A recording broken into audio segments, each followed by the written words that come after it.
Seconde Guerre mondiale débute en septembre 1939 et touche la majorité des pays d'Europe et au-delà du continent. La France déclare la guerre à l'Allemagne avec l'Angleterre pour soutenir la Pologne. La ville de Sète est épargnée du commencement de la guerre. De 1939 jusqu'en 1942, Sète reste une zone libre. Néanmoins, tout bascule le 12 novembre 1942 lorsque les Italiens envahissent la zone dite libre suivie des Allemands. Certains quartiers situés au Mont-Saint-Clair deviennent alors interdits d'accès. Mars 43 marque le début de la fin pour la ville, il est alors interdit d'y vivre. Des photos historiques nommées un chemin de mémoire en 16 étapes sont affichées le long des quais de Sète. Et 16 affiches déployées sont également visibles jusqu'au sommet du Mont-Saint-Clair, près de la Grande Croix. Des photographies historiques issues de la collection Arsène Chavin illustrent ces 16 affiches, panneaux et bâches. Les bombardements alliés du 25 juin 1944 et les destructions onérées par les troupes allemandes la veille de leur départ le 20 août 1944. Ces photos sont donc un trésor historique car peu de photos ont été prises lors de cette période. Elles retracent donc les moments clés en ayant figé un passé riche d'informations. La mémoire est donc retranscrite par des moyens visuels tels que des photos illustrant des moments vécus par nos ancêtres sétois. L'association SEHSSER, Société d'études historiques et scientifiques de Sète et sa région, fondée en 1963, presque 20 ans après la fin de la Seconde Guerre mondiale. Elle a comme vocation essentielle l'étude et la vulgarisation du patrimoine historique. Sa principale activité consiste à publier un bulletin où amateurs et professionnels de l'histoire communiquent le résultat de leurs travaux. C'est un instrument capital d'information et de promotion de la recherche historique de nos régions. L'association collabore également aux manifestations à un caractère patrimonial, organisées par la ville de Sète, comme lors de la journée du patrimoine. C'est donc une association extrêmement engagée au sein de la ville au niveau historique. Cette association est donc essentielle afin de retracer la mémoire de la ville. En effet, les bénévoles y participants sont tous des amoureux de la ville. Leurs travaux s'ajoutent et deviennent donc l'essence même de la mémoire sétoise. De nombreux monuments ont été érigés dans la ville de Sète en commémoration aux victimes et aux événements de la Seconde Guerre mondiale. Le monument de Rose-Rock, situé sur la promenade du Maréchal Leclerc à Sète, est dédié aux martyrs de la résistance et de la déportation de la Seconde Guerre mondiale. Construit en hommage aux résistants et déportés sétois, il est couramment surnommé le décapsuleur en raison de sa forme distinctive. Ce lieu de mémoire est régulièrement le site de cérémonies commémoratives, notamment lors de l'anniversaire de la libération de Sète, célébré le 23 août. Le maquis de Bir Hakeim était un groupe de résistants français actifs durant la Seconde Guerre mondiale, principalement dans le sud du Massif central, incluant l'Hérault, les Cévennes et le Rhône. Fondé en 1942, ce maquis se distinguait par son audace, sa mobilité et sa construction militaire. De plus, son nom rappelle la bataille de Bir Hakeim, victoire de la première brigade française, donc des forces alliées, en Libye, face aux forces de l'Axe, Allemagne nazie et Italie fasciste. Ces commémorations témoignent de l'importance du maquis de Bir Hakeim dans l'histoire locale et nationale, rappelant le courage et le sacrifice de ceux qui ont combattu pour la liberté, ainsi que l'engagement des résistants dans la lutte contre l'occupation nazie. Fort Saint-Pierre à l'origine, le théâtre de la mer faisait partie avec le sémaphore d'un ensemble défensif destiné à protéger la population et le port de Sète des attaques terrestres et maritimes. Bâti sur 7 plateformes disposées en un amphithéâtre face à la mer et pourvu de batteries de canons, il fonctionnait en duo avec le fort de Richelieu. Les deux bâtiments pouvaient croiser leurs tirs. Il servit de caserne, de prison, puis d'hôpital, avant d'être réaménagé en théâtre à partir de 1959.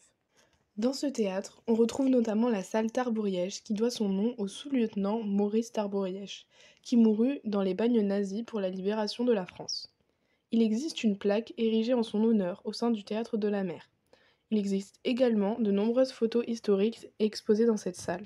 Les blochaus de Sète sont des vestiges de la Seconde Guerre mondiale construits par les forces allemandes entre 1942 et 1944 dans le cadre du mur de la Méditerranée, destinés à défendre les côtes françaises contre un éventuel débarquement allié.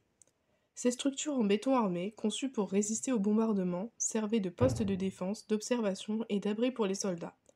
Un artiste, Jean Denant, a repéré un blockhaus datant de la Seconde Guerre mondiale et l'a transformé en une véritable œuvre d'art, en y représentant la Méditerranée avec un reflet à l'effet miroir, en 2014. Cela a permis de mettre en valeur un monument historique de la Seconde Guerre mondiale, afin que les générations futures n'oublient pas cette période déterminante.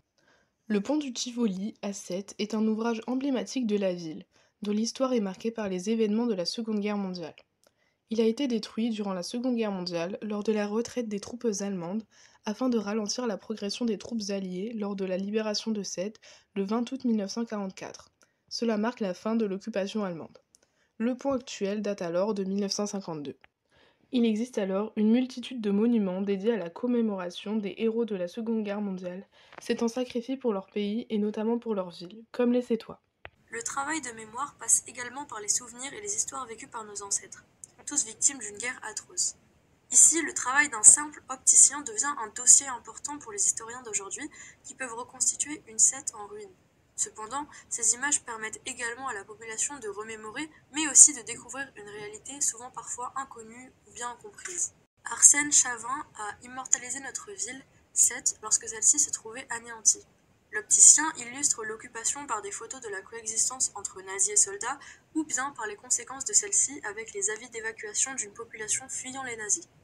La libération et la destruction sont corrélées avec des photos du phare en ruine, ou bien avec la joie d'une libération exprimée devant la mairie. Ainsi, les clichés nous proportionnent un vrai regard de la réalité et de la destruction de la guerre. Ils ont bombardé avant de déserter dans la nuit du 19 au 20 août 1944, la veille de l'arrivée des Alliés. Cependant, les pertes ne sont pas seulement le fruit des occupations allemandes.